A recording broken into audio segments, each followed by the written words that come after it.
Hello everybody and welcome back to Perjury. Today we're investigating more. We learned that all three brothers were likely involved in the death of their mother. May 13th, 8 a.m. Azure City Police Precinct Number 5 Station Offices. Ugh. I made it right on time today. I didn't get much sleep last night. Just too busy thinking about the Watson case. But I get some coffee and sit down. Try to clear my thoughts a little bit.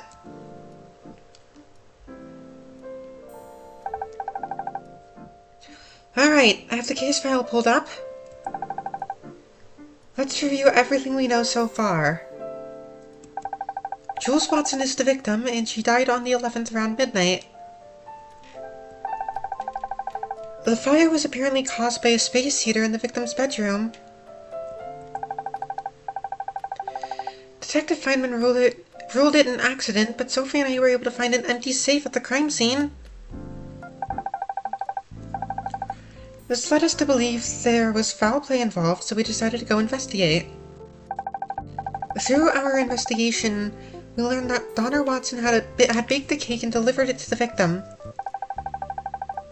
Apparently, this cake somehow contained the victim's heart medication, which likely caused her overdose. The cake was made to look like it came from Amber, who we've cleared of any charges. She's no longer a suspect. Additionally, we learned that Raiden Watson was at the Azure City Police headquarters at the time of the fire. The question that remains is, did one of the brothers kill their mother? And if so, who? Donna and Calvin both lack solid alibis, but neither of them had a key to the victim's bedroom. Raiden has a key, but he does have a solid alibi. Is it possible he started the fire remotely? I think that's everything. I should take some time to organize my case file now. Removing old evidence and statements. Remove, not removing. Jesty! Looks like we're all here. We've got a big day ahead of us. Good morning, you three. Hope you three have done your morning aerobics today. Like they say in the academy, stretching is an officer's duty. I'll pass, thank you. So, what's on the agenda for today? I finalized Raiden's confession. He's been transferred to the Azure City jail for now. I'll be heading back to the crime scene to finish my investigation into the break-in. Right, I should head there when I get a chance and get more details about that. We should also head to the jail when we get a chance so we can get more details from Raiden. I will be returning to oversee the crime scene. The firefighters have cleared it, so you two may investigate freely. Great! We should go check that out when we can. That should be everything. Good luck with your investigations, everyone. Looks like it's just me and you again, Sophie. We've got a lot of options on where to go. Wherever you decide to visit first, I'll be right behind you. With Zephyr, we should be able to move between them all faster than light. I don't think Zephyr's that fast. Let me know when you're ready to head out. I'm still recovering from that interrogation yesterday. Who knew a lawyer could be so scary? That was our first time facing a criminal defense attorney together. We got the toughest one. But I think we did pretty well. We managed to claw our way to the end. Claw indeed. I really hope we don't end up needing to face him again. I don't even feel like we even won in the end. He had a trap from the very start to ensure he'd never lose. He's not unbeatable.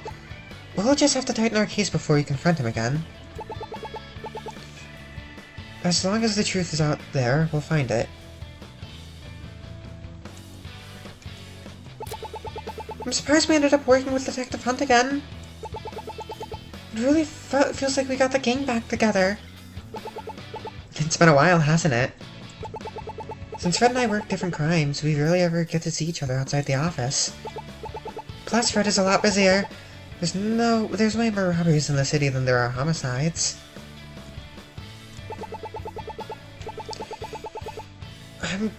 I'm glad he managed to get a confession in the Raiden case. It seems like losing that interrogation was a huge blow to him.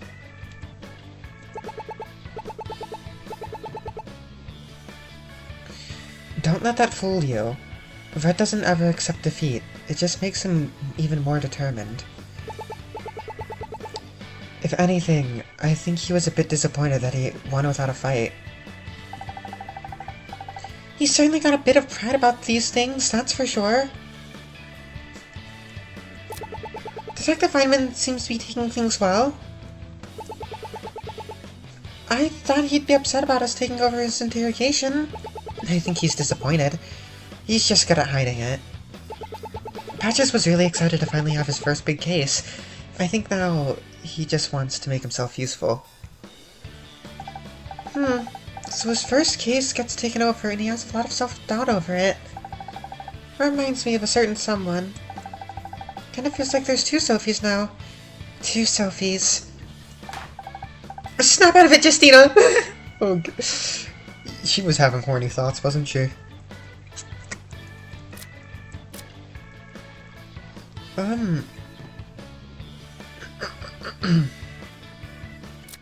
Crime scene, I guess? May 13th. Watson Estate bedroom. So this is the victim's bedroom. Why the fuck does it keep saying encoding overloaded? Seeing it for myself? The idea of dying in one's sleep is horrifying. There you two are. Welcome to the crime scene. The floor is so burnt, it's like I'm walking on pure ash. You're lucky the whole floor didn't collapse, or we wouldn't have a crime scene at all.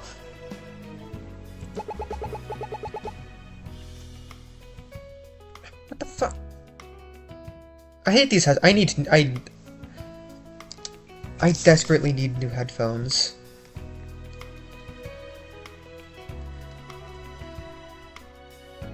Oh my god.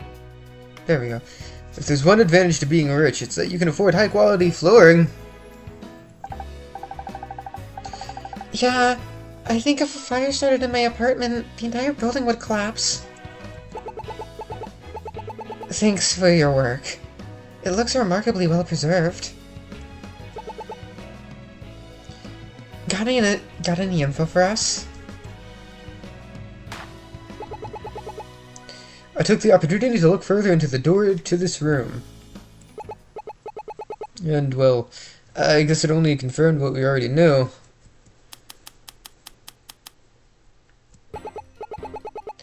As we thought, the only keys for this room belonged to the victim and Ryan. There was no master key that could have been used. Like most doors, it could be locked or unlocked from the inside without a key, even while the door is open. However, there is also no other entrance to this room, no secret passage or anything. The window is too high to climb, so the door is the only option. Johnny's statement, the only entrance to the victim's bedroom is the door, which can only be unlocked with a key. The door also locks from the inside, the window is too high to climb.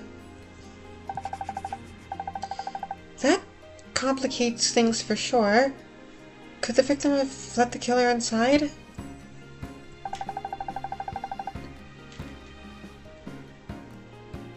This is starting to turn into one of those locked room mysteries I've read about. Thanks, Patches. We'd better take a look around now. Of course. I'll be right here if you have any questions. Any at all. Here's the safe we found in the crime scene photo. Same one that set off this whole chain of events. It's a fireproof safe, and a unique one at that. I've never seen anything like it. The victim must have used it for storing all sorts of important documents. If that's the case, why would it have been open?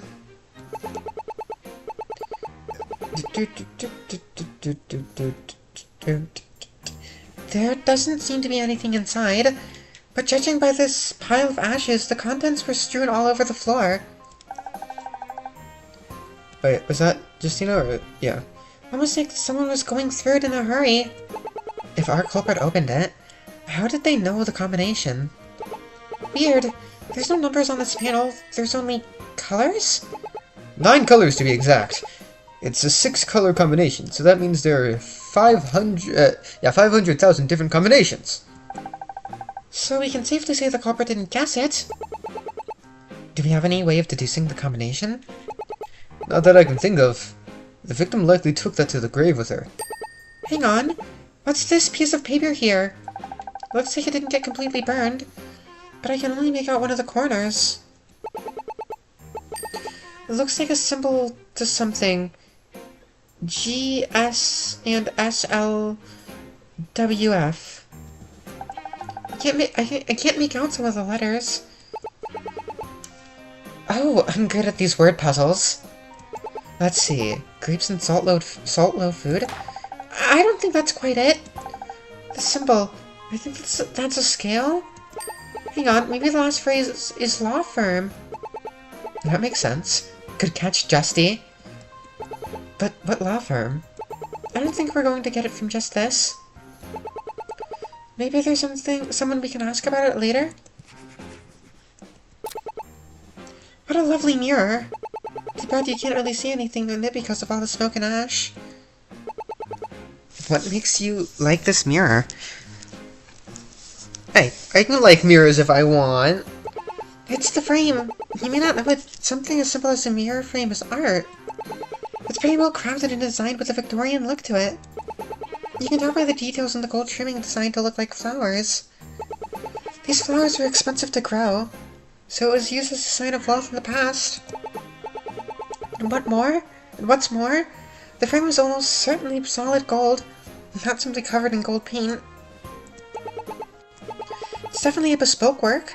You couldn't buy something like this at a store. I can't imagine the cost of it, though.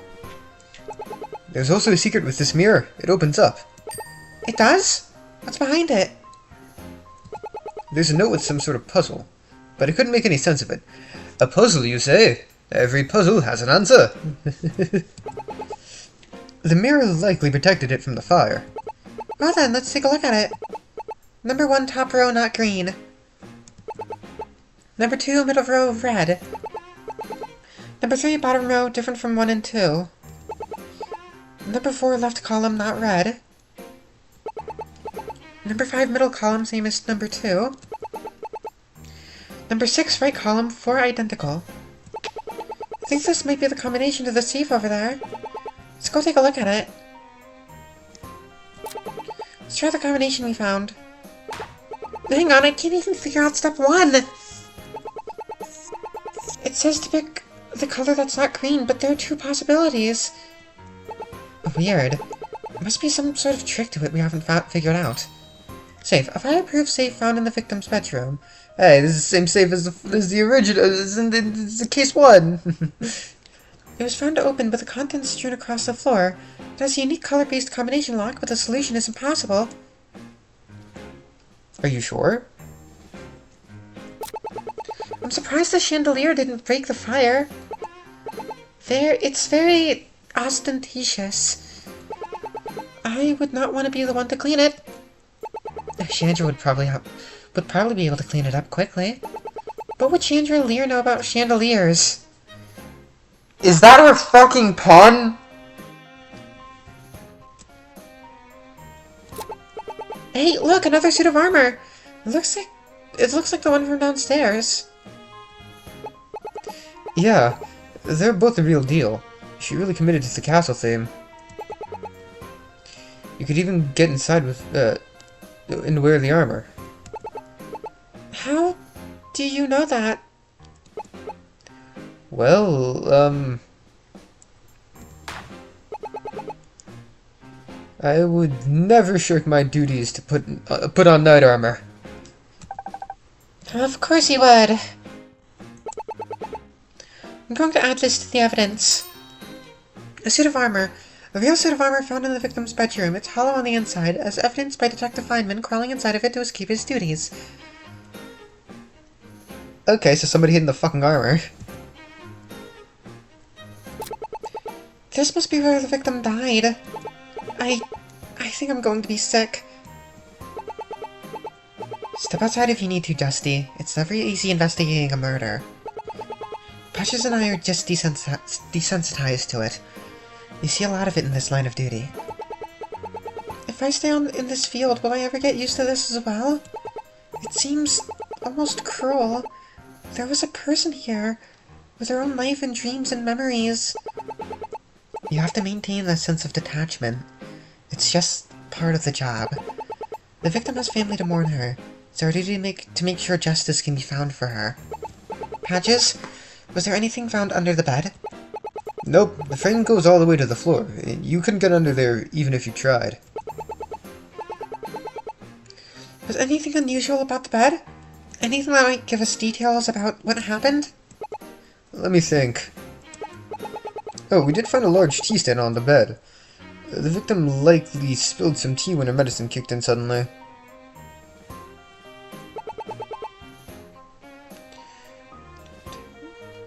How do you know it wasn't there before?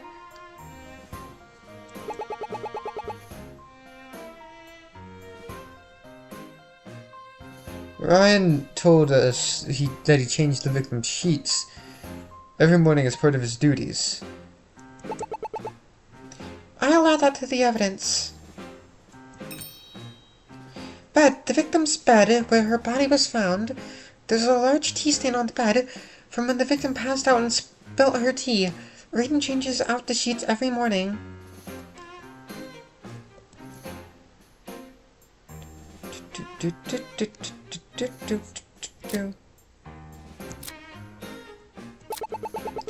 I'm curious to know more about the fire.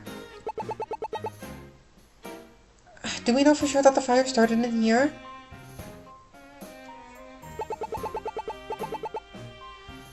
Is it possible it could have started downstairs and then spread to here?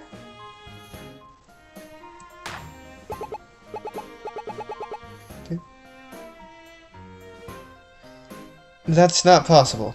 Through my investigation, I was able to determine this spot as the origin for the fire.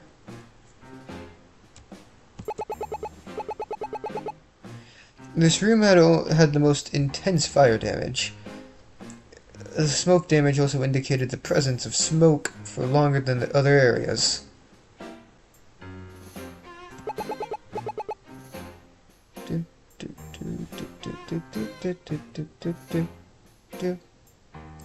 If the fire had started downstairs, you'd expect that to be reversed.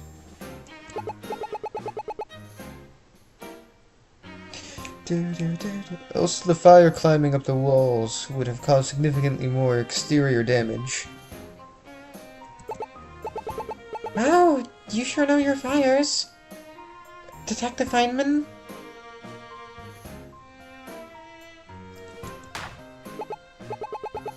Of course, I thoroughly reviewed every portion of the Azure City Fire Association's handbook. Any arson detective worth their salt would do so.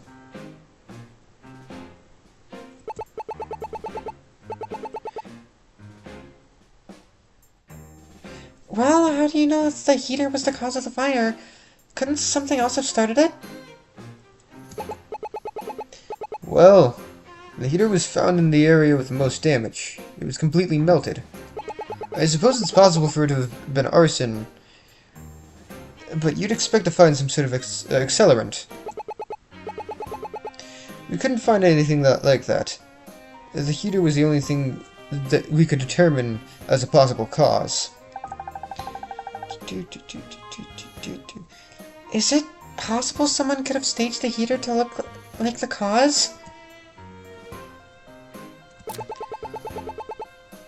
You mentioned before that the door could be locked while it was still open. Does that mean someone could lock the door behind them without a key? Exactly. There's no bolt on the lock, so there's nothing preventing the door from closing after it's been locked. You only need a key to enter the room. Unless the person inside opened it for you. Well, I guess that's possible.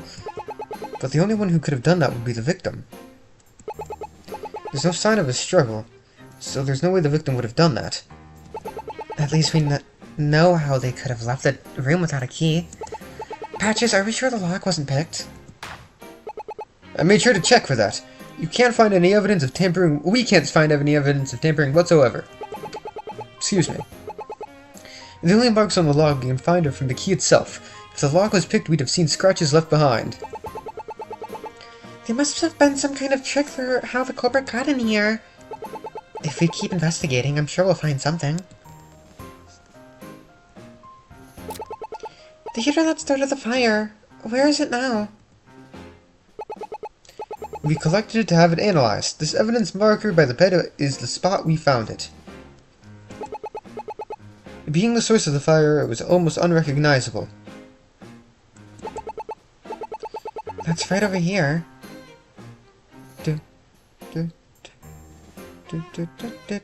You can even see the pile of ash from the papers the reports of the heater ignited. Hang on, what's this? There's some pieces of broken green ceramic over here. It looks like they're covered in some sort of waxy substance. Strange! It has a sort of fragrance smell to it, almost like a candle.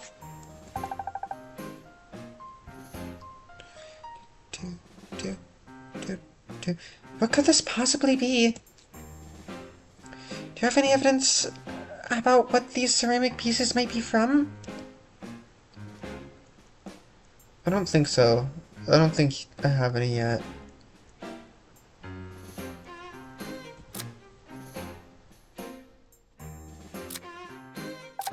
I'm not sure, but I think about it a bit more. We know where Raiden is. Do you happen to know where Kelvin and Donner are? I believe Kevin is currently at the Azure City Medical Center. What's he doing there? He said he needed to attend to the victim's affairs, and some of that needs to be done there.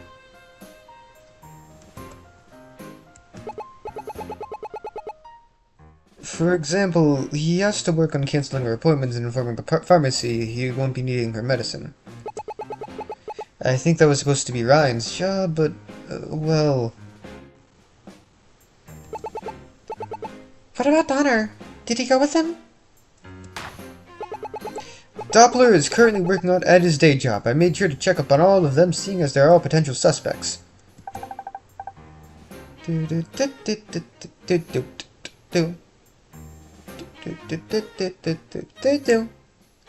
can talk to him later then. I didn't even press that, but okay.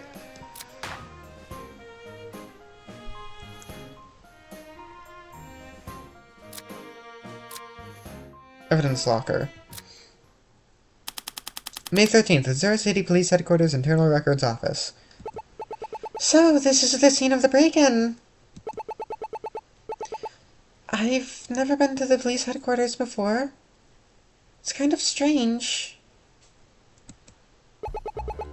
I've been to HQ a few times, but we don't have time for a tour. Good to see you two again. Welcome to my crime scene. I was wondering, would we be able to see the file that Raiden accessed in here? Sure thing. Here, I made a copy for you two. KW10. That's the internal identifier. Weird, this folder's a lot smaller than I expected it to be. By all accounts, the detective in charge was positive this was an accident. Since there were no suspects, the investigation was rather limited.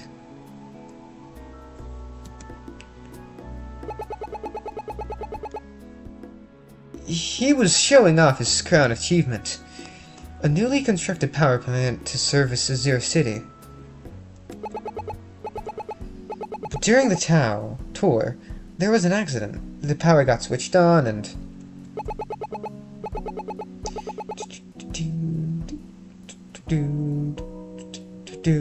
There shouldn't have been any problems.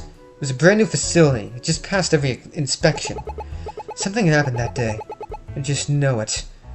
Someone with access to the facility did something. Raiden seemed sure it was sabotage, but he couldn't find anything in this file to confirm that. Maybe we can find something if we look over the police report in closer detail.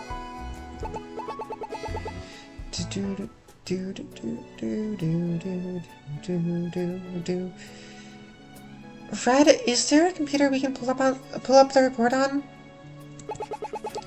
You should be able to use that one over there. I never like doing things digitally. Paper's all I need. Wait a second. This report. It's signed by a Lieutenant Feynman? As in Johnny Feynman? Not at all. That would be his older brother, Baron Feynman. He's in charge of all the detectives at the 5th Precinct. Effectively, he's our manager. Really? How come I've never heard of him before? Because you're a clerk. Your equivalent would be Sue. Sometimes even I forget I'm not a real detective. Thanks for the help, Fred. Alright, let's get investigating.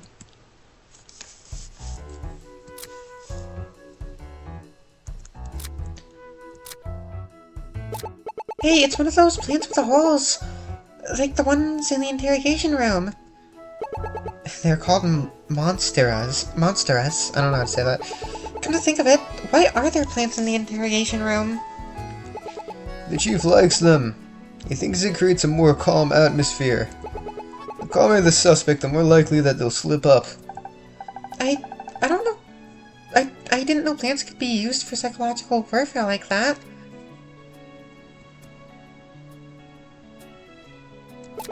What are all these medals for? They're rewards given by the mayor to the police for solving cases, some of them from decades ago. Yeah, this bronze one is older than I am. Azure City is an old city after all. The police force dates back almost 200 years. Has detective work been around that long? Ever since people started committing crimes, there's always been people trying to solve them. Although for most of history, detectives and police were different. The unification of them is a more modern idea. What is it keep saying encoding overloaded? It's not overloaded. Fascinating! But we better stay focused. There's so many folders in here. Those are the records for every case in the city, old and new. Where do you think all that paperwork goes once you finish with it? To a nice farm to the east? Come on, Justy. You should know the police... Oh, come on, Justy. You should know the police system inside and out. You never know when this sort of thing will become important. To be honest, police bureaucracy is my least favorite part of the job. Police should focus on policing, and detectives investigating. We should leave all the paperwork to someone else. Like your favorite clerk here. Please, I have enough paperwork to deal with as it is.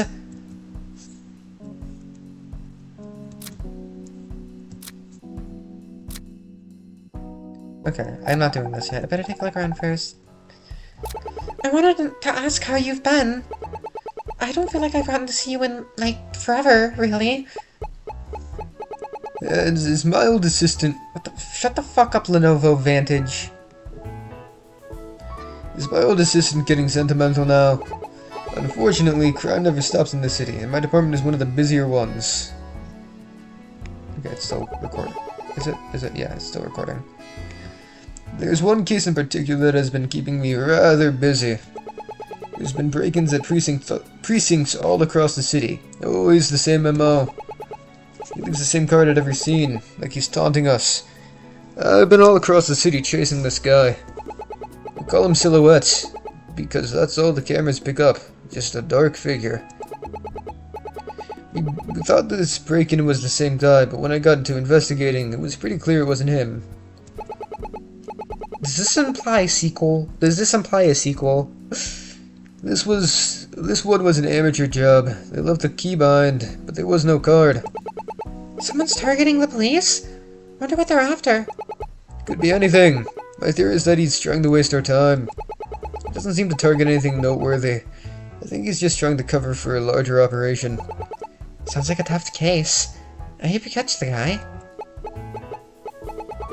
This old dog isn't biting him left. Sooner or later, this guy's gonna mess up, and that's when I'll nab him. He talks like he's some seasoned old man. Well, in any case, good luck.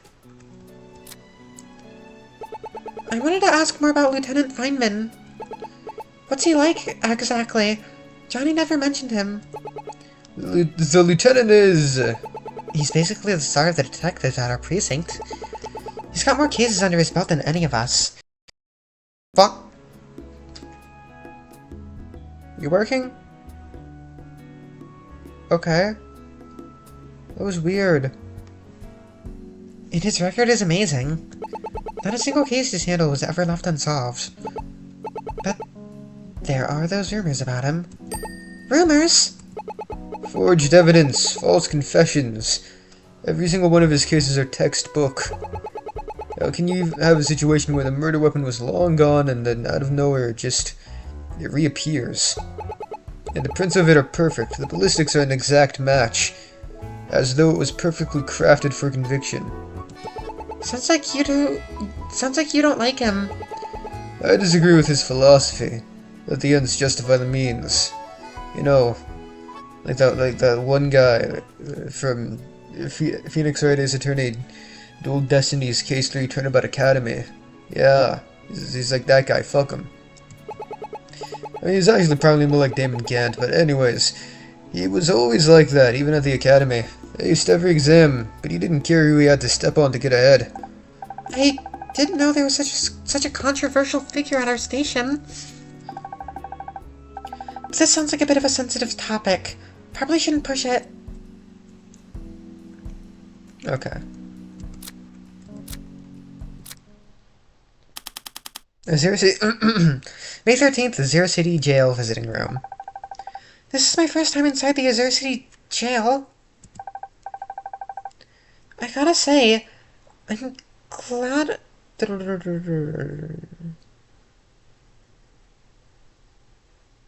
Hold on. Okay. I gotta say, I'm glad I'm here on this side of the class.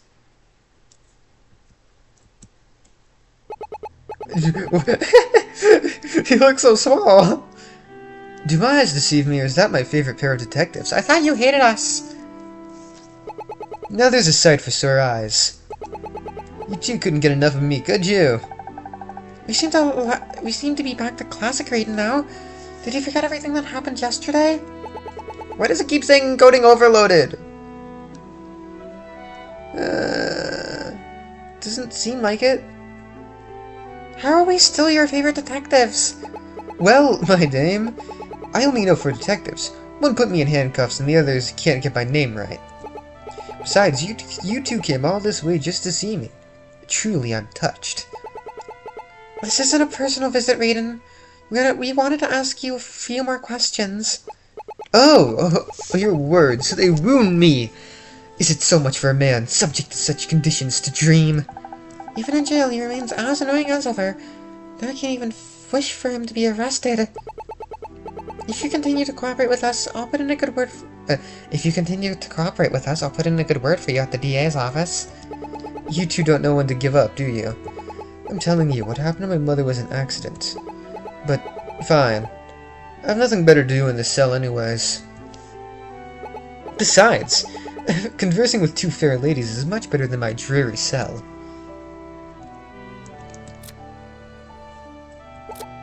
Smile! You're on candid camera.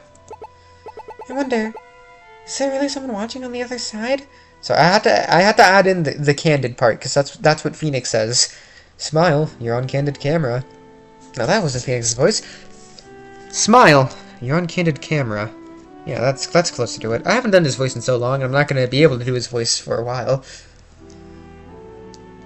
I say I haven't done it in so long, but I did just kind of...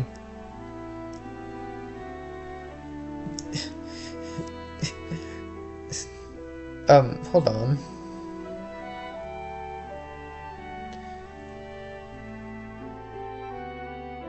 Hold on.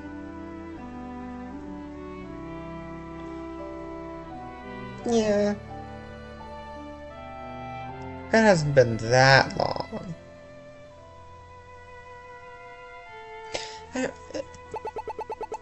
There's likely a guard who is monitoring multiple cameras. There's likely a guard who's monitoring multiple cameras at once. But most of the time, the camera is just recording in case the footage needs to be reviewed. I can't imagine living your life while being constantly watched from above. I feel like even prisoners deserve a right to some privacy. The thick metal bars really make this place resemble a dungeon. The window was so high up, I feel like the bars aren't even necessary. Really, this whole place has a gloomy and depressing atmosphere. Are Jews allergic to color? When I think about not being able to see the world except through steel bars, maybe I shouldn't be wishing for people to wind up here so much. It's weird to talk someone through a phone while face to face. Why does there need to be thick glass between us anyways? It's both a security and a safety feature. It prevents contraband from being introduced from a visitor. It's dehumanizing, really. Makes you feel like you're some sort of animal in a zoo. Don't tell me they record the conversations too. It's a straight line from phone to phone. Because people often talk to their lawyers here, they can't record the line. Our country has strict attorney-client privilege. Conversations between a person and their lawyer have to be private. I guess it would be a bit unfair if the other side could know your every move. Not what I meant to press. Luckily, I can press that.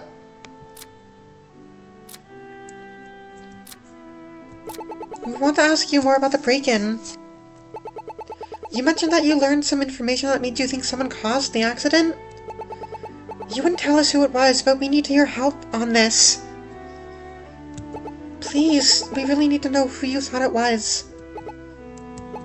That day, when the accident happened, all the information I could get said there was a simple tour with company investors. Nobody else should have been there, but I was told my mother was there that day, in the plant's control room. I tried looking into it, but the reports didn't even mention her. If she really was there that day, she wasn't involved. Who told you this information? Calvin did. Probably to try to save some face. The report blamed him for the accident, something my mother agreed with. The two fought about it a lot. That's not something we knew. Better take note of this. Raiden's statement. Raiden claims Calvin informed him that his mother was at the plant during the accident that killed Ray, inside the control room. Yesterday, when we were leaving Calvin's apartment, you two seemed to be at odds with each other. What happened? It's just a spat between brothers. It's a personal affair. It doesn't concern you. Well, if it's connected to this case in any way, it does concern us. Seems like there's some bad blood between you two regarding your mother. Calvin loved our mother. He just can't accept that other people did too. I don't put it against him. He's just having a hard time coming to terms with things. Calvin mentioned you losing your money at a casino recently. Is that why you were your mother's caretaker? Digging into my private life now, are you? That doesn't matter to you. And I'll have you know, I did not lose it all like some bum. I'm due for a win at any moment. And then I'll have it all back. Sure. It sounds like he really does have a problem. Can you tell us more about your mother? Is there any reason someone might want her dead? As I've said before, just about anyone who's ever been laid on their power wheel might have a motive. But what about something more personal? Did she have any friends? Friends. Oh, she would attend a tea party at the end of every month with a bunch of other rich socialites. She was very particular about showing up to those. Perhaps they would know something. Do you know who hosted the parties? Well, I believe it was, what was it? Eubank? As in Ferris Eubank? Well, Justy, sounds like we have a reason to go say hi to our old friend. Can imagine she'll be thrilled to see us after everything. I'm sure it'll be fine. It all worked out in the end after all. You seem oddly defensive of Amber. Call it a hunch, but there has to be more there than a simple friendship.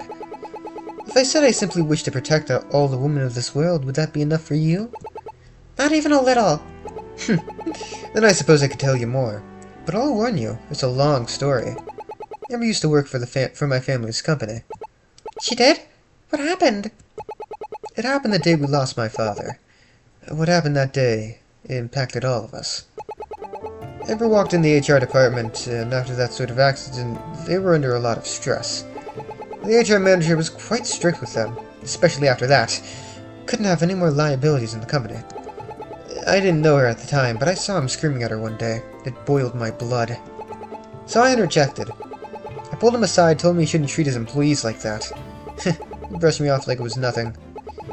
He said that just because I was a Watson and I didn't know better than him. Just a product of nepotism.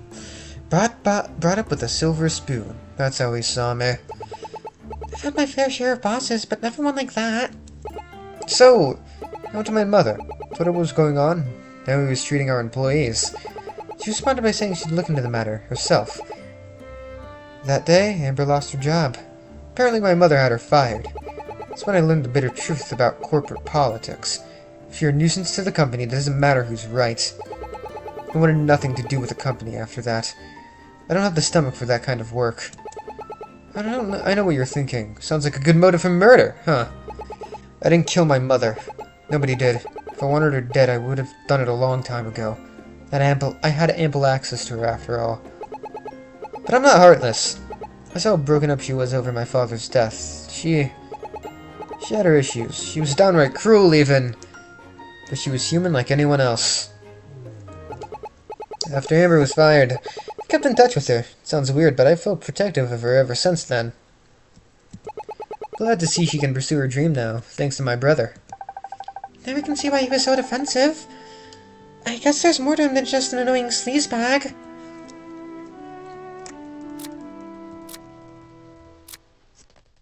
My girl! May 13th, Eubank Investments lobby. I didn't think we'd be setting foot in here again after that case. Welcome to Eubank Investments, where we invest in a brighter future for you.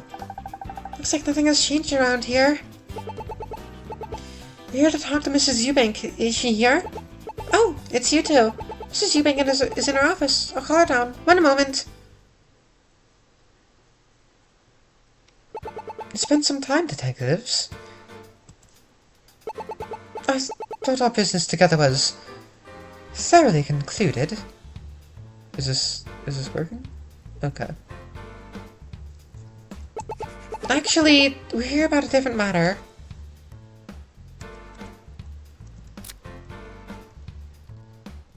Ferris Eubank, age 34, April 20th, lawyer. A lawyer and the head of Eubank Investments legal department. She comes off as polite and elegant, but she's cold and ruthless when it comes to protecting her clients. Oh, to what then do I owe the pleasure? I'm sure you've heard the news, right? About the death of Jules Watson, the president and CEO of Watson Electric?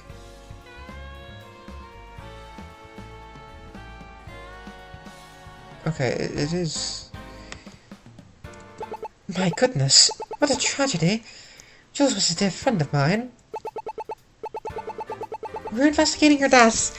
We're aware that she'd attend one of your tea parties every month? Yes, that's correct. We're hoping you could tell us more about her. Anything you know that could help us? I don't believe I'd be much help in the matter. Death was an accident, was it not? We don't think so. We think there's more to it. You detectives never cease to intrigue me. Really, to come back here after everything. But I suppose I do owe you two a favour. If you think it will help, I can share what I know.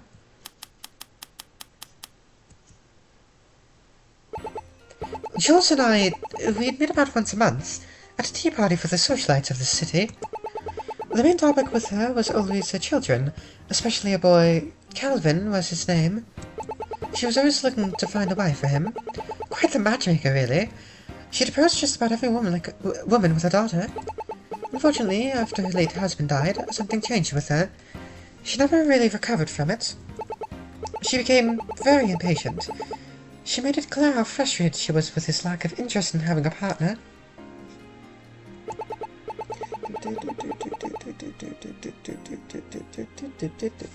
I'm not one to pry, but it seemed as though her relationship with all her children became quite fraught with after that. Fair's statement. Jules would regularly attend monthly tea parties with other wealthy women in the Zur City. She seemed particularly interested in finding a partner for Calvin. Thank you. If you don't mind, we would like to ask some follow-up questions. Well, I'm a busy woman, you know. Please make it quick. Oh? Okay. How have you been, Joy? Working hard, of course. Eubank Investments is reconstructing, and I'm doing my best to help out. Between you and me, I'm hoping to move up in the company. The president's office is open now, after all. Is this ambition or pure delusion? Oh, wow. Well, I wish you luck. These flowers look lovely as ever. I wonder. What you thinking about, Justy? It's been a while since I painted anything. I wonder if I should try painting some flowers. Summer is just around the corner, after all. How exciting. I'd love to see it.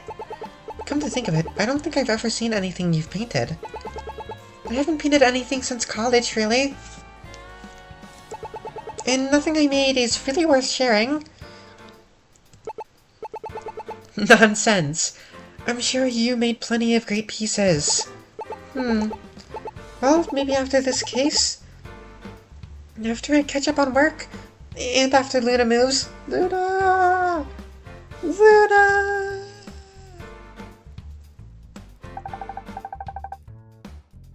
Who am I kidding? I'll never have time for this. It's the Eubank Investments logo. It looks as soulless as ever. If you could redesign it, how would you make it less soulless? Well, firstly, it needs some color. I designed the letters to look like colorful building blocks.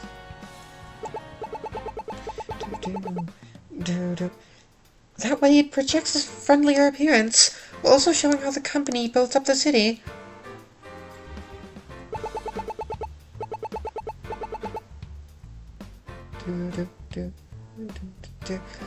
Don't you think that look a little too childish? I could see it for a preschool maybe, but not property development. Well, maybe you're right.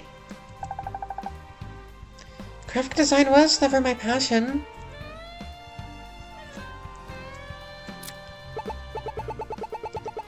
You know, there is a coffee shop just across the street from here that I've been wanting to try. You don't think we could make a detour there, do you? Coffee? Don't you normally have a cup in the morning? Today I ended up sleeping in. By the time I woke up I had to rush to work or I'd be late. I've been running on fumes all day. Feeling thirsty? Here at Eubank Investments, we're happy to provide our guests with complimentary refreshments. Please accept this cup of instant coffee. That's perfect. Now we don't have to make a stop. Yeah, thanks. For such a successful company, they sure are cheap. This site looks so inviting. A little rest wouldn't hurt. Justy, police officers are meant to set good examples. What kind of message do you think slacking on the job sends? I'm not a police officer! I don't have to set a good example! That kind of behavior isn't becoming of a junior police officer. I'll have to revoke your sticker at this rate. Wait! That sticker is the closest thing to authority I've got! Fine! I'll be good! I'll be good! That's better. So, how's everything been around here since we last spoke? We are committed as ever to our values, and our endeavors to better the city. Despite some minor setbacks. Minor setbacks, huh? Seems like they went into PR overdrive after everything that happened. Getting tired. What is this feeling that I'm experiencing? How about your family? How have they been? We prefer to keep our affairs private. I would suggest you not pry. But if you must know, we are recovering. But we are well. Bitter and then sweet. I feel like there should be a word for that. What was Jules like? We don't know much about her, aside from what her family told us. She was a very no-nonsense kind of woman. She knew what she wanted, and she knew how to get it. She had an air of politeness, sophistication. She made for a pleasant company that, although I often got the impression there was more to her than she let on. That what she would say and what she believed were at odds. She was nice enough if you got on well with her, but she would not have been the kind of person I'd want to be enemies with. After her husband died, this only became more true. There was less kindness in her eyes. She became colder. It was as though she regarded the world in a much more callous manner. I can't fathom her grief.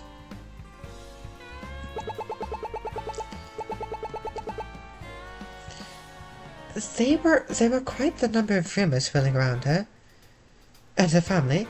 I imagine that must have gotten to her to some degree. I see. Thank you.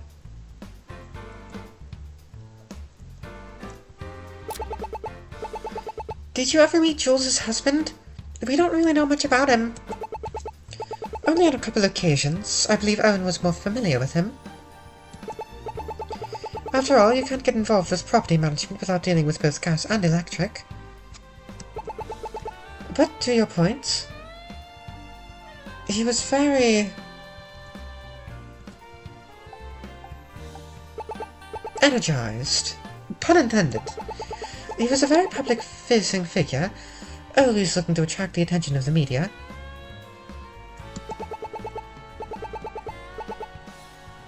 It was a good way to drive up investment, although it also caught the eye of other people. What do you mean? This is all rumor, but he was known for being a bit of a flirt. It was all harmless fun, or so we thought. There was at one time. Word is that he was known for having an affair at one point.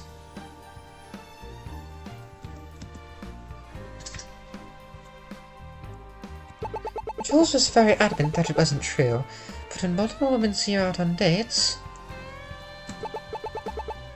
Well, I always took it as simple gossip, something to keep people entertained.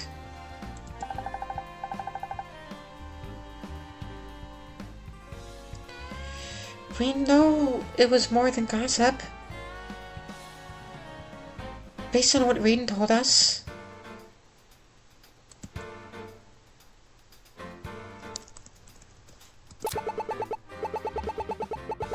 I'm a little curious about something. How come you always defended clients against us, despite just being a corporate lawyer? Oh, I may work as a corporate lawyer now, but that wasn't always the case. I'm perfectly licensed for criminal defense. I feel like qualified would be the word.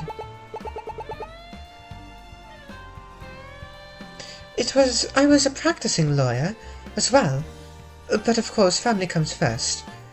I find this work much more compelling.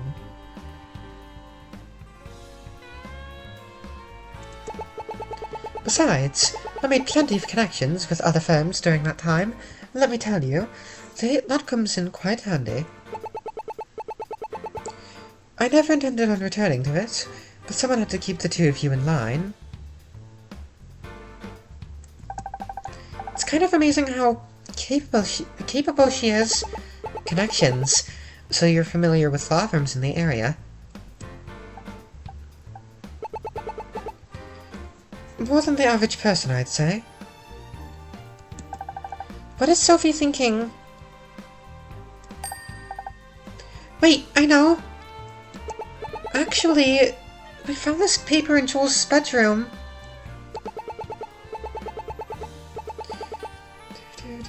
I think it was pretty damaged by the fire, but we think it's related to some sort of law firm. We're hoping you could tell us which one. Let me see. Oh yes, I recognize that logo. Graves & Sons Law Firm. They're a civil firm, mostly dealing with property law. That sort of thing. Great. Thank you for your help. We should head there later.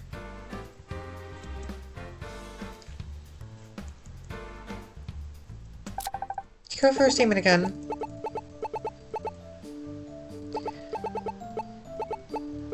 Okay. She became very impatient. She became very impatient and made it clear for her was lack of interest in having a partner.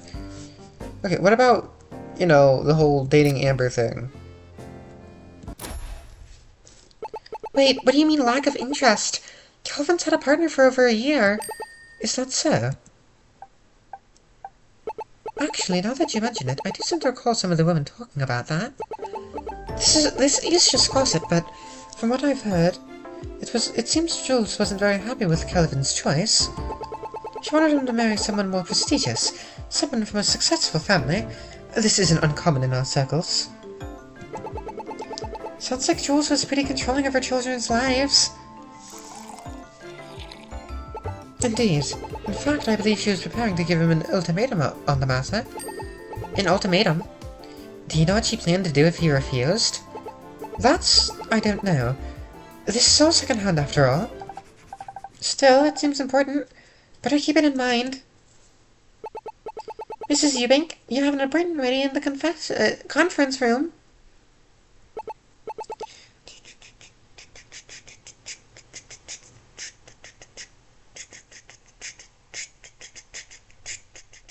Thank you, I'll be right there. Well, it's been a lovely chat, but I'm afraid I have business to attend to. I hope your investigation goes well. Joy, see the two detectives out. Looks like that's it for here. We got some good leads at least. Let's get going.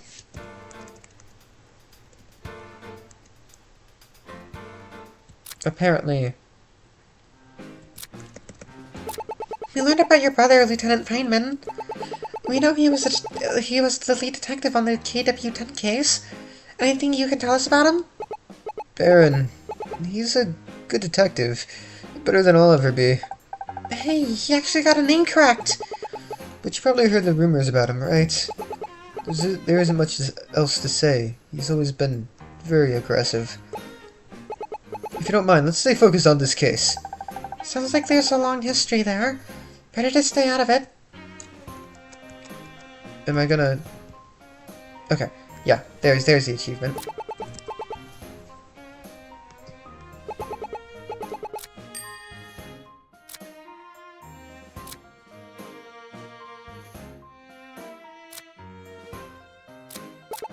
Actually, I think I know what these ceramic pieces are from. Friedan mentioned the victim had two different tea kettles. One that she kept in the kitchen and one that she kept in her bedroom. I don't see that tea kettle anywhere, and I think these are the remains of it. Good thinking, Justy. In that case, we should be able to put the pieces back together. Bingo! It's a perfect fit. I see. So the victim had two identical tea kettles, of different colors. Wait, what do you mean identical? These are different colors. Really? They look the same to me. One of them is red and the other is green. Hang on, are you colorblind by chance, Detective Feynman? Patches is red-green colorblind. You can't tell the difference between red and green. Wait a moment. Friedan also said he couldn't keep these two kettles apart. Tell these two kettles apart. Do you think you might also be colorblind? It's certainly a possibility. We don't have a way of knowing for sure, unless we ask, though. But let's write it down just in case. Colorblindness?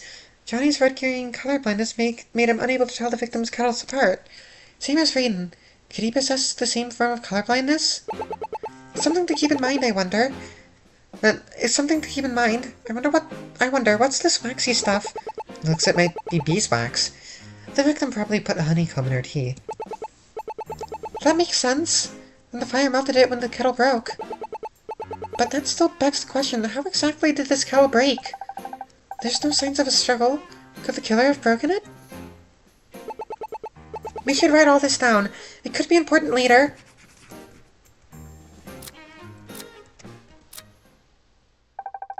Looks like nobody's here right now. We should come back later. Okay. Hey.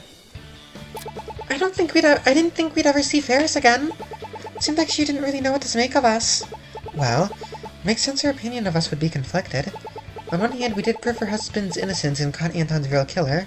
On the other, we were responsible for Eubank Investments taking a big reputation hit with the whole charity scandal. When you put it like that, I don't blame her. Still, she seemed pretty happy to help us in this case. Do you think she was that close to Jules, or do you think she owes us a favor?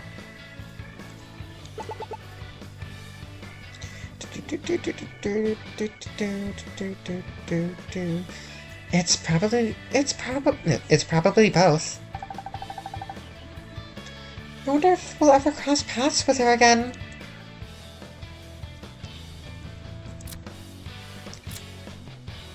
Evidence locker.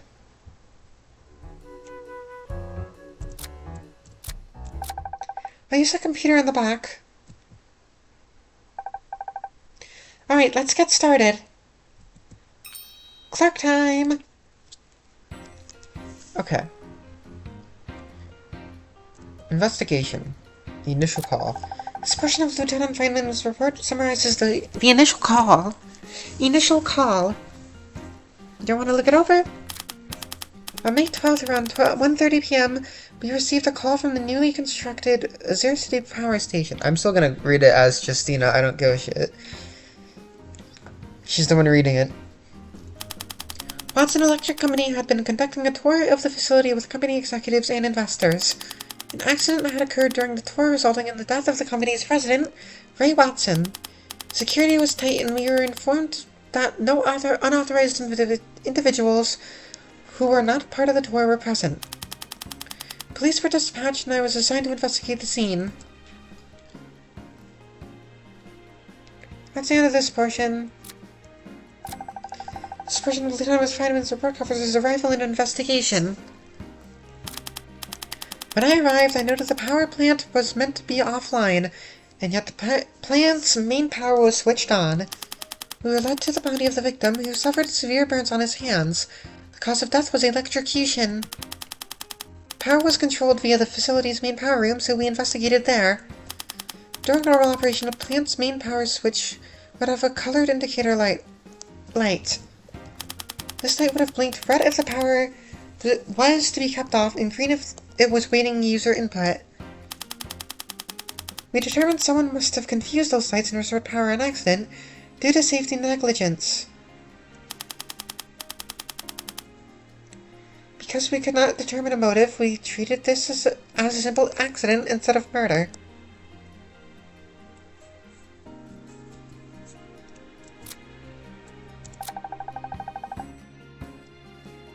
This portion of Lieutenant Feynman's report details Feynman's conclusions. My conclusions on this case are as follows. The power plant was meant to be offline during the tour, but the plant's negligent safety caused someone to switch the power on. This accidental reset of the facility's power caused a wire the victim was touching to become live, which killed him without warning. The person ultimately responsible for the company's compliance was the company's compliance officer, Calvin Watson. We properly vetted each member of the plant staff, and we could find no motive for any of them. Therefore, I came to the conclusion that this was an accident, and I am closing the case as such.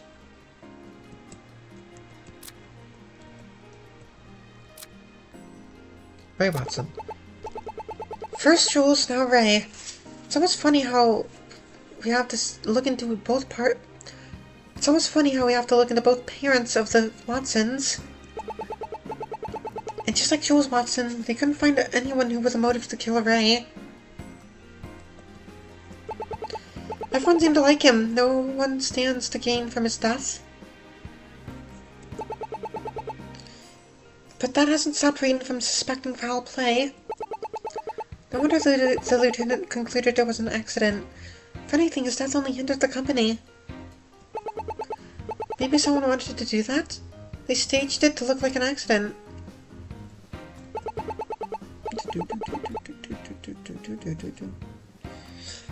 But it had to be someone in the company. Nobody else would have had the level of access needed. Let's keep that in the back of our mind for now. Maybe something will pop up when we look over the evidence. Calvin was there that day. That does make sense if he was a something or another. CCO, Chief Compliance Officer. Yeah, the report says he was responsible for the plant's safety. Which is tragic, given the accident. Looking at it, the lieutenant pretty severely admonishes him. He seemed pretty certain the blame fell on him. Come to think of it, that doesn't make sense. Kevin might be a bit stubborn, but he's not careless. There's no way he would let something careless happen on his watch. So what happened? Why did this accident happen? That's what I hope we can find out. Case evidence, autopsy report. Looks like the autopsy report is accounted for. The cause of death was electrocution from the victim grabbing a high current wire. When the body gets shocked like that, it causes muscles to contract. He couldn't have let go even if he wanted to. His entire body was severely burned. He'd have been dead within seconds. But why was he touching the wire anyway? The report says he was handling it as part of the tour. He must have expected the wire to not have been live. The only other thing to note is that the body was untouched until it was collected. So there wasn't any tampering with it. Looks like there was a tour at the plant that day with a bunch of the company's investors and the media. The whole plant was shut off and most of the workers weren't even there. There were cameras everywhere. Seems the worst time to try to commit a murder. Which just adds more to the theory that this was an accident. Looking at the people who were there, it doesn't seem like a single one of them had a motive. It doesn't seem like a single one of them had a motive. It's as Raiden says, everything is in order.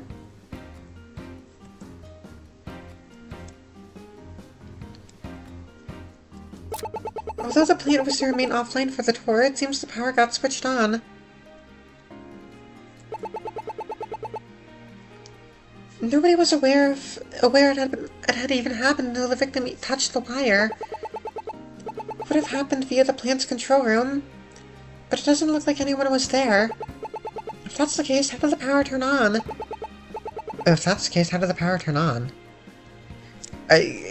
Without seeing them on the screen, without seeing Justina on the, without seeing Sophie on the screen, I just think it's Justina. The report doesn't say. Just that it was an accident. I don't see any way forward here, not unless we know something the report doesn't.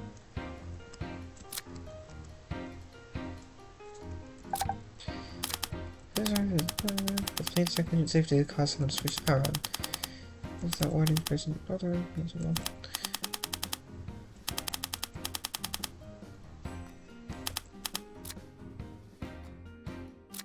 No, not this.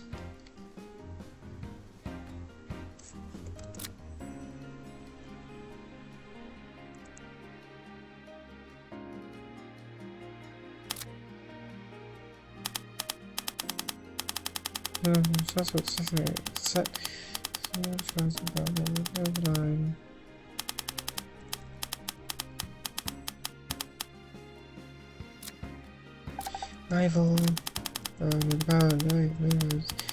The body. This was electrocution power. Was caused by the during the operation to user input returns on was confused.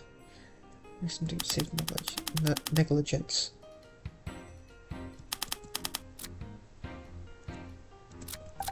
No, I don't see any issue here. Let's try something else.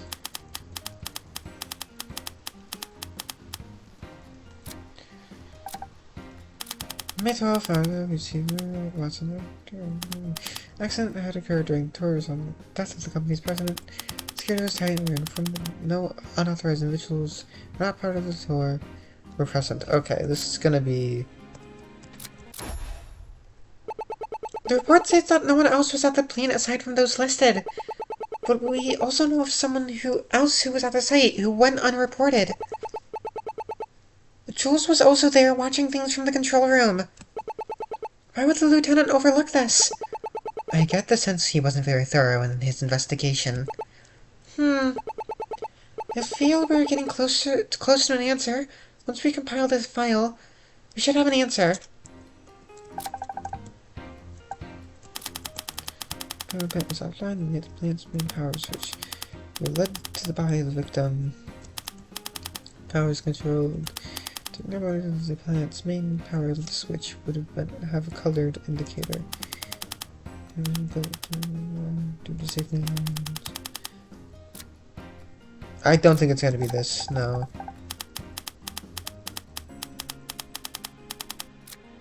Let's see. No.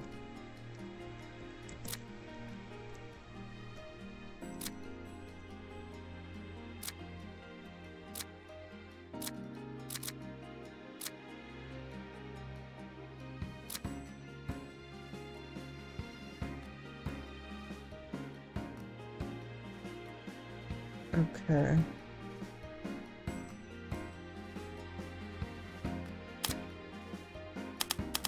Due to safety negligence.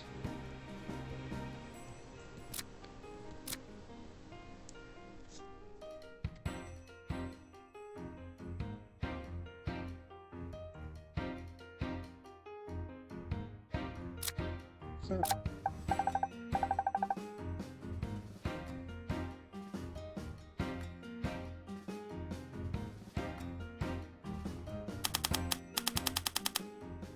hold on.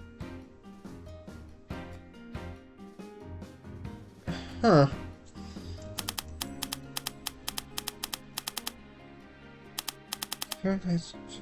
Safety negligence. Hold on.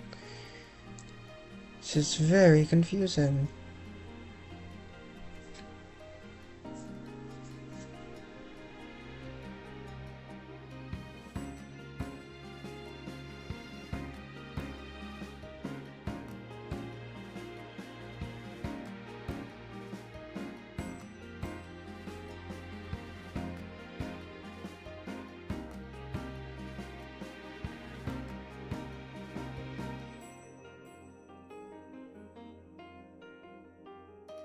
Wait a minute.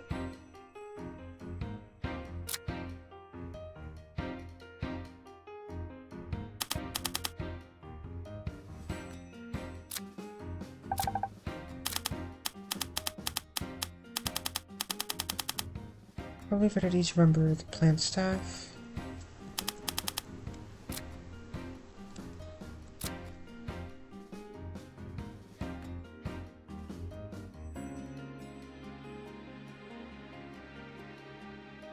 I don't think I'm...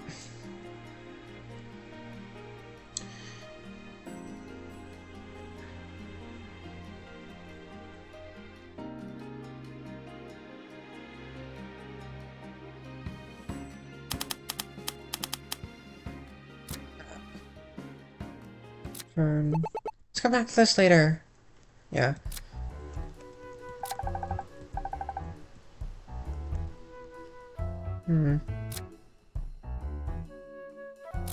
I'm kind of confused.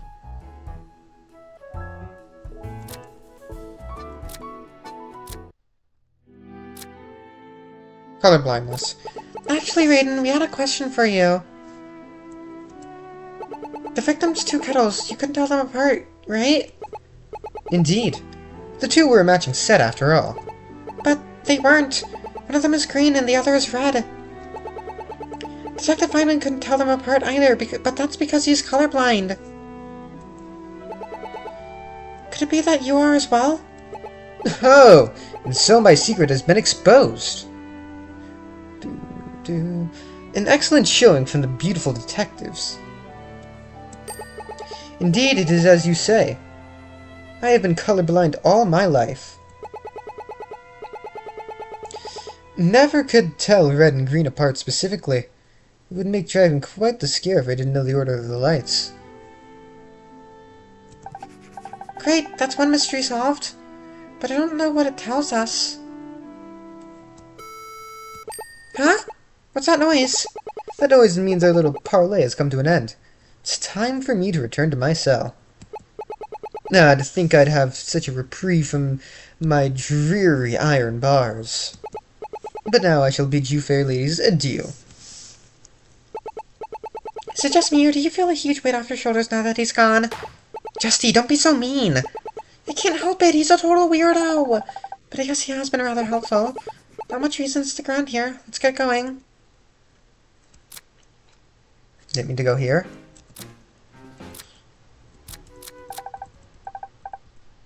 Please don't tell me I have to do the first one again. Okay. No, no, no, no, no, no, no, no, no, no, no, no.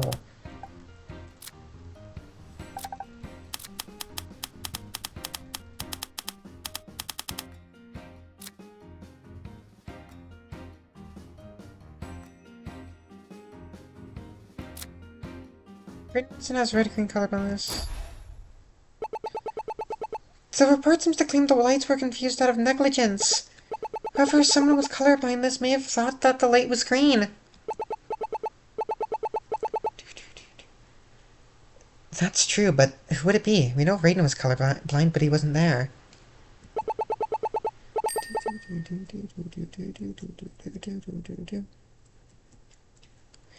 It would have been someone in the control room. Wait, that's it! Raiden is colorblind, and Jules was in the control room. Do you think that Jules is also colorblind? I think it's possible. We better write this down for later.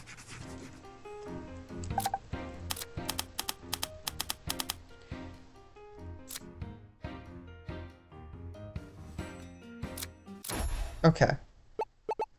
Hey, Sophie, this sentence right here, it's not completely true. What do you mean? Remember what we learned today? Jules was in the control room, and she's also, possibly also colorblind. It's entirely possible she was the one who switched the power on.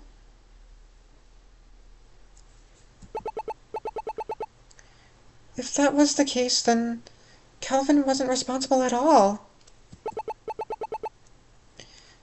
Were that true, it would still make it an accident. It's not like she would have killed her husband intentionally. But the report makes no mention of it. She's not even in the reports.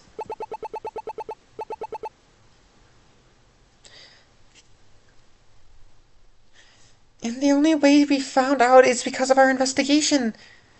It's not public information. Sounds like we're finished here. Let's compile the report and discuss it with Red.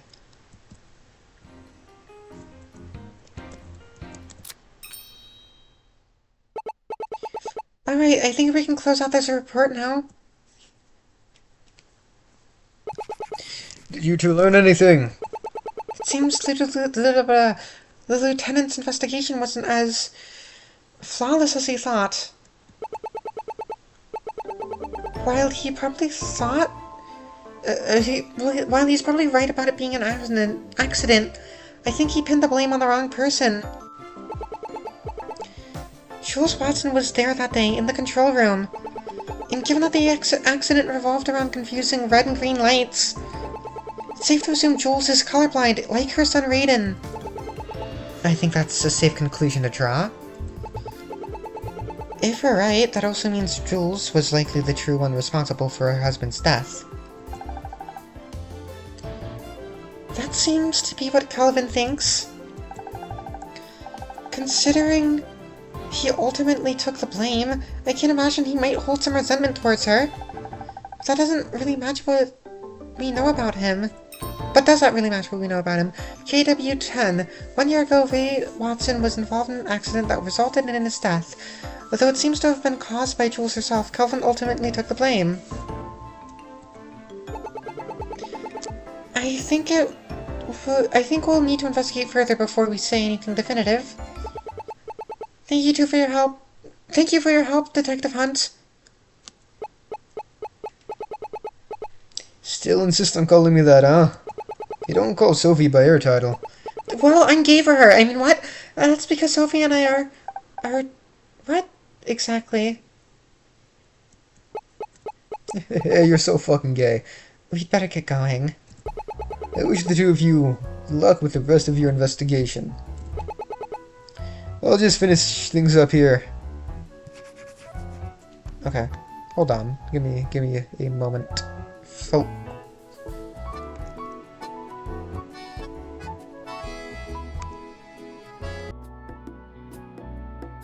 Okay, yeah, sorry. Just needed to do that. Travel. Would you have another thing? No. May 13th, Craven Sons Law Firm, Miriam Corbin's office. Eek! There's a crow flying around right at my face. Nick's return. Apologies. Nick likes to greet visitors. Wait, Officer Swift? I never thought I'd see you here again. Huh? Sophie, you know this person? Yeah, we go way back. It's a long story. Justy, this is Miriam Corbin. Miriam, this is Justina Smith. Justina Smith? Oh, right. I've heard of you. Miriam Corbin. Age 27 December, birthday December 31st, occupation civil attorney, location Graves & Sons Law Firm. An attorney at the Graves & Sons Law Firm. Has a very goth aesthetic. Sue talks about you quite a bit. She does? Wait, how do you know Miss Earl? I know her through her brother, Grey Earl. He's one of my colleagues here. I forgot Miss Earl has a brother. So this is the law firm he works at. Oh, Miriam, I've been promoted to detective now. So now it's Detective Swift. Pretty impressive, huh? Well, let's just hope you don't turn out jaded like that other one. Nah, I better introduce you to my friend. Nix. This here is my companion. You have a pet crow? She's a raven, not a crow. Everyone gets confused because she's so small. But that's okay. Mommy loves you just the way you are, Nixie. Don't be shy, come over and say hi to her. She's quite friendly. Nix. Age 11, birthday December 1st, occupation avian companion, location with Miriam, a crow, no, raven, owned by Miriam Corbin. Corbin, does every attorney in Azure City have an animal companion or something? Ferris didn't. Fi does, though. I miss Fi. Well, unless she thinks you're her prey. I feel like she's going to confuse my finger for a worm and try to eat it. Nice birdie! Hey, her feathers are silky smooth. Yes, she's very proud of her feathers, aren't you, Nixie? Oh, but where are my manners? I'm sure you two have had some other reasons for visiting than to talk about birds. How can I help? We're investigating the death of Jules Watson. We think she might have been a client of yours.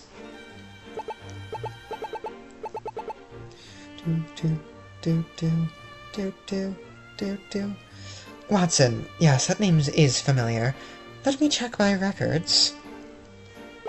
Here we are. Yes, I did provide Mrs. Watson with consultation. What did she consult you on exactly? Mrs. Watson came to me for help drawing up a will. It's one of the services we provide here.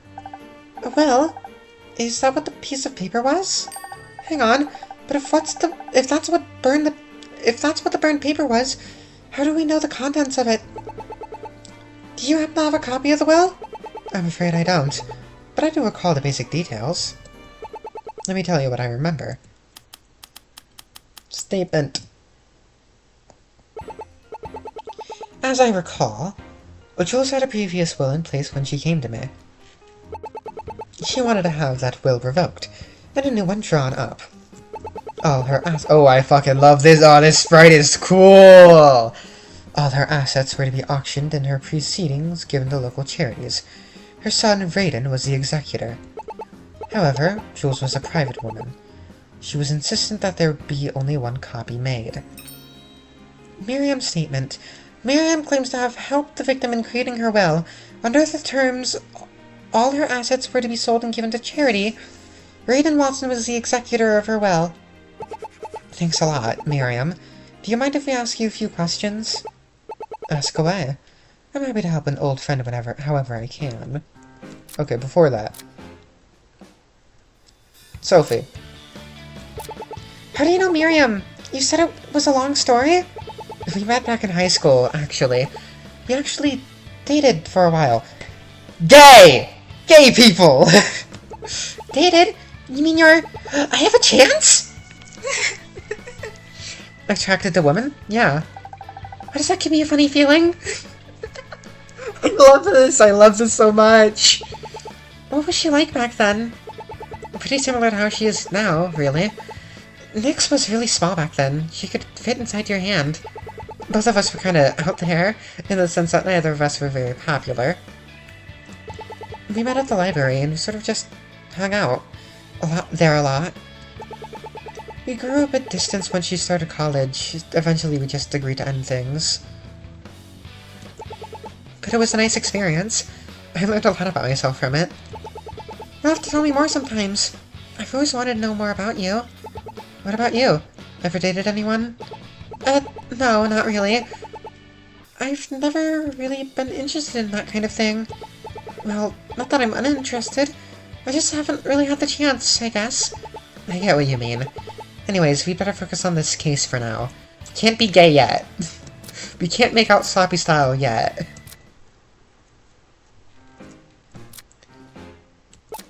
Hey, I can see some birds flying outside. Whenever I see them, I always think to myself, why do birds fly? Because they have wings? No. That's how they fly. What I'm asking is why they fly. For what purpose do they choose to soar the skies? Excuse me? Well, it's because the sky is safer than the ground, right? There are fewer predators there. And it's faster than walking. What about flightless birds? They too have wings, but they chose not to use them. If it was purely evolutionary, shouldn't all birds fly? I was not expecting to get into a philosophical discussion about birds today. Why do you think they fly then? It is a question without an answer. I hope to find the answer one day. I suspect it will be one that will shed light upon our own purpose on this world. Is it really that deep of a question? This glass raven, I feel like I've seen it before. Wait a second, this is from my dad's store. You've been to Nickel and Diamond... No, you've been to Nickel and Diamond's Antiques? Is that where it's from? This was a gift from Gray. He gave this to me when he first asked me out. Ah, bisexual. And that platypus was for our anniversary. Wait, you two are dating? You're dating my... boss's brother? Oh, yes. I normally don't do office romances, but he has a certain charm. Plus, Nyx has taken quite a liking to him. He's not nearly as cute as her, but he's close enough. Isn't dating a coworker a bit awkward? It sort of feels like mixing your personal and professional life together. Justina, you're going to be dating Sophie. Don't you worry that may interfere with your job?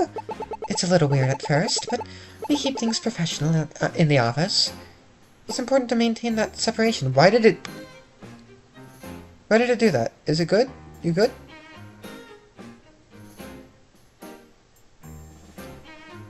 Oh god. Okay. In the office, we're just coworkers, like any other. I see. I wonder, if they got married, would that make us coworkers-in-law? That's not how that works. You really like ravens, don't you? I love them. They're the smartest birds in the world. Nyx and I are able to communicate quite well with each other. She is remarkably good at remembering things. If someone makes her mad, she'll hold a grudge. Ravens never forget a face, after all. Better not get on her bad side. Now that I think about it, I don't even know the difference between a raven and a crow. They do look similar on the surface, but they are different in all the ways that matter. Ravens tend to be larger and more solitary. If you see a blackbird in Azure City, it's likely a crow. Nyx is smaller than most ravens, but that makes her easier to hold. Can this stop? Why does it still say encoding overloaded? Go away! Is this a real skull? You mean Glabella? That's my legal advisor. That doesn't answer my question! Be careful, Justina. Glabella knows a few curses for those who cross her path. Best not pry, don't you think? I'm sorry, Glabella. Please don't curse me. Do you think Glabella could tell me how to get ahead in my career? I think you're spending too much time around Detective Hunt.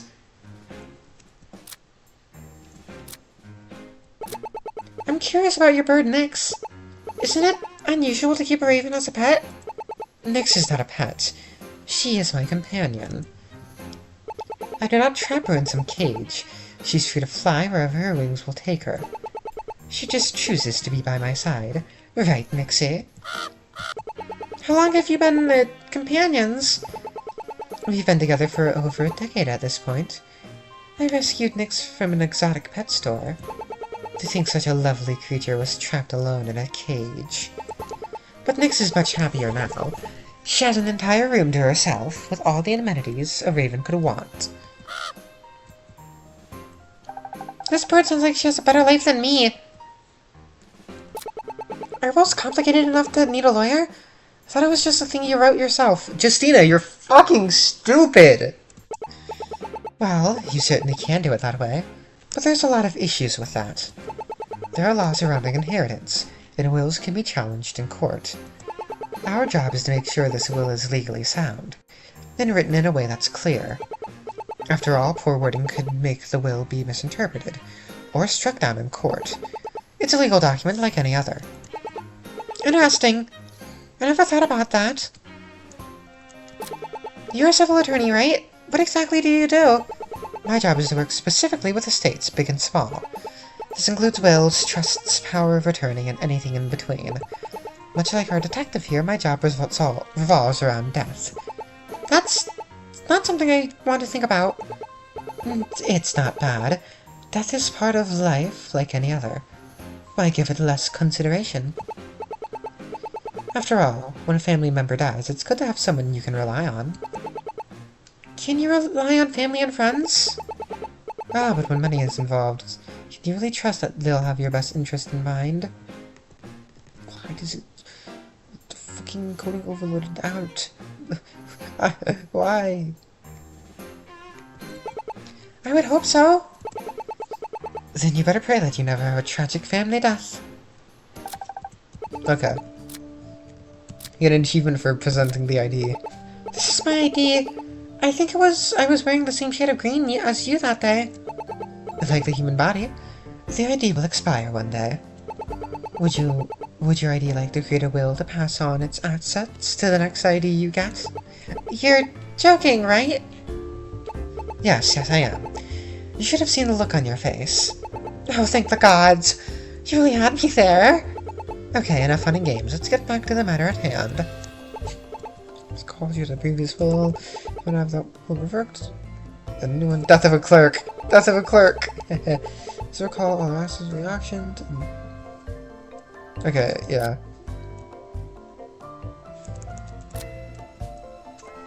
Wait. Everything about that is wrong. Kelvin's the executor. Wait a second. That's completely different to what we know about her will. Kelvin claims to have her will. Under that one, he's to serve as the executor, and their assets were to be distributed equally to her children. Yes, I believe those were the stipulations of her old will. However, as I said, Mrs. Watson wanted that will revoked. But if the new will were destroyed... Is something wrong? Under the laws of Azure City, a will is considered to have been revoked in the case of its destruction. With that in mind, the court is likely to favor the last will the victim had in place. That being, the will that her son, Calvin, possesses. So basically, none of the Watsons were going to inherit anything. But conveniently, that new will gets destroyed, and suddenly they all stand to benefit. That can't be a coincidence! You said there was only one copy of the will made, right? That's correct. Mrs. Watson was insistent on that fact. Justy, do you know what that means? Huh? What? Let's think for a second. Where would that will have likely been stored? The safe in her bedroom, right? Exactly. And given that safe was opened, that means our culprit likely knew about the will, and was trying to destroy it. That means the victim had to have told one of the Watsons about the new will. Whoever she told is lying to us. That's who likely started the fire. That's true, but how could we figure that out? All three of them seem to benefit after all. Maybe we should start by asking, why did the victim have her will changed at all? Miriam, do you remember when the victim had the new will made? I believe it was 1 month ago. 1 month ago? Do we know anything else that happened then? Oh, I like that.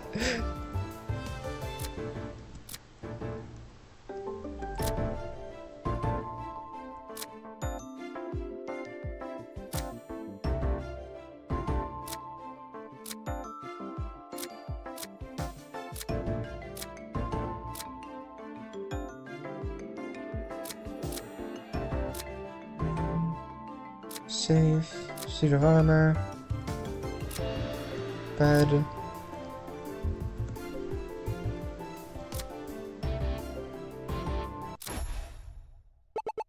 There's one event that comes to mind. Remember what Vera said? The victim hated Calvin's relationship with Amber. She planned to give him an ultimatum on it. That was 1 month ago, and since we know Calvin didn't agree, she must have decided to cut him out of his inheritance. But why would the victim have done that? After all, the new will cuts out all of the Watsons. If she only wanted to target Calvin, why punish the other two? Actually, I think I know why she didn't want them to inherit anything either. Here's the victim's motive to cut out one of her other sons. Where's the gambling?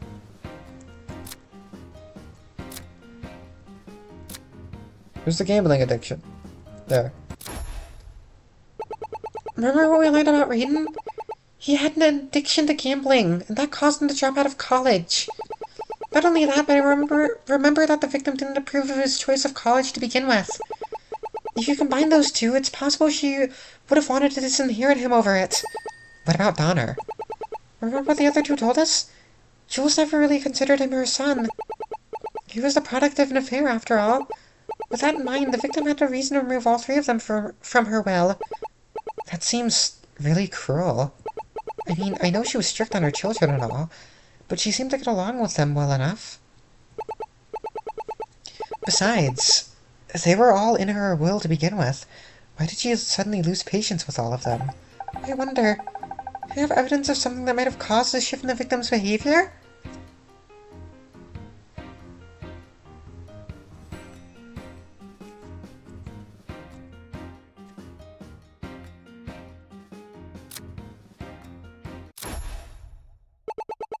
Remember when we learned about the KW-10 case? The one where her husband died. From our evidence, it seems like Jules may have been the one responsible. If that was the case, I can't imagine the grief she must have suffered. That kind of thing would cause anyone to snap. And do you remember what Vera said to us? Unfortunately, after her late husband died, something changed with her. She never really recovered from it. She became very impatient. She made it clear how frustrated she was with his lack of interest in having a partner. I'm not one to pry, but it seemed as though her relationship with her children became quite fraught after that. After her husband died, the victim became noticeably colder to people. In particular, it sounds like she became much stricter with her children. So you think that it made her less forgiving of their issues? Yes, and her ultimatum with Calvin last month was likely the breaking point. I think we're getting to the critical point of this case. Now only one question remains. Who killed Jules Watson? And now the final piece of the puzzle falls. There's only one Watson who possesses the means, the opportunity, and the motive to commit the crime. Raiden was committing the break-in at the time of the fire. That rules him out as a suspect. Similarly, Donner claims to have been at his apartment during that time.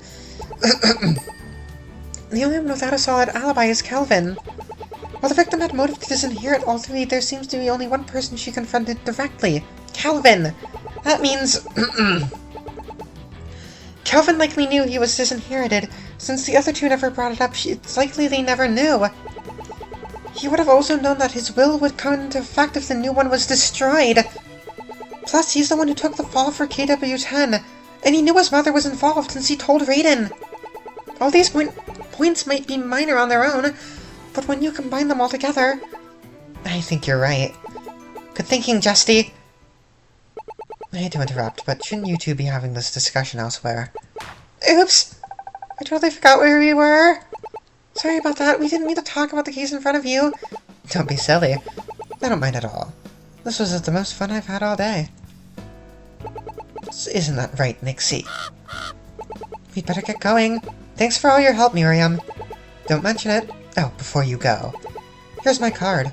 If either of you ever find yourself in need of an attorney, my door is always open. Detective work is risky business after all. Couldn't hurt to have a will on hand. I'll keep that in mind. Sophie, can you call Detective Feynman? We need Calvin brought to the station. Sure thing. Let's give him a ring. Detective Feynman speaking. Hey, Patches. Do you happen to know where Calvin is? Actually, I just saw him. He's downstairs in the kitchen at the estate. What's up? Would you be so kind as to place him under arrest? We'd like him brought in for questioning. Arrest? What for? For the murder of Jules Watson. You found the culprit! Amazing! Don't worry, I'll have him there and ready as soon as you get back. Come on, Justy. Time for us to head back to the station. Once we get there, it's going to be an uphill battle. The two of us sped back to the station, just in time to see Johnny bringing in Calvin.